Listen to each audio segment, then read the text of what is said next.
चुप रहने वाले लोगों की 5 आदतें। खामोशी की ताकत। रामू एक गांव का सीधा साधा युवक था। वह ज्यादा बोलता नहीं था, इसलिए लोग उसे गंभीर और रहस्यमयी समझते थे। लेकिन धीरे धीरे लोगों को उसकी खामोशी में छिपी ताकत का एहसास होने लगा। उसके कुछ खास गुण थे जो उसे दूसरों से अलग बनाते थे। 1. ज्यादा सुनना और कम बोलना।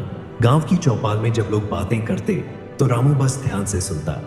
वह हर किसी की बात को तौलता और तभी बोलता जब जरूरत होती।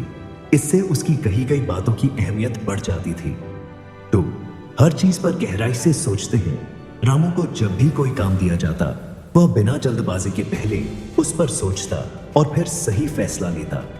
उसकी सोचने की यह आदत उसे कम गलतियां करने में मदद करती थी। 3. लोगों को अच्छे से समझते हैं। चुप रहने वाले लोग दूसरों के हाव भाव और शब्दों के पीछे छिपे भावनाओं को जल्दी समझ जाते हैं। रामू भी ऐसा ही था।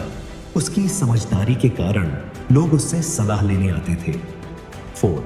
बेकार की बातों से दूर रहते हैं। गांव में कई बार बेवजह की बहसें होती थी, लेकिन रामू कभी उनमें नहीं फंसता था। वह जानता था कि किस चीज में उसकी ऊर्जा लगानी चाहिए और किस में नहीं। 5. अपने लक्ष्य पर ध्यान देना। रामू ने हमेशा अपने काम पर ध्यान दिया। वह चुपचाप मेहनत करता और समय आने पर उसका परिणाम दिखता। उसकी यह आदत उसे बाकी लोगों से अलग बनाती थी। सीख। चुप रहने वाले लोग अक्सर गहरे विचारक होते हैं। वे कम बोलते हैं, लेकिन जब बोलते हैं तो उनकी बातें मायने रखती हैं। उनकी ये आदतें उन्हें सफल बनाती हैं। इसलिए कभी कभी खामोशी भी एक ताकत होती है।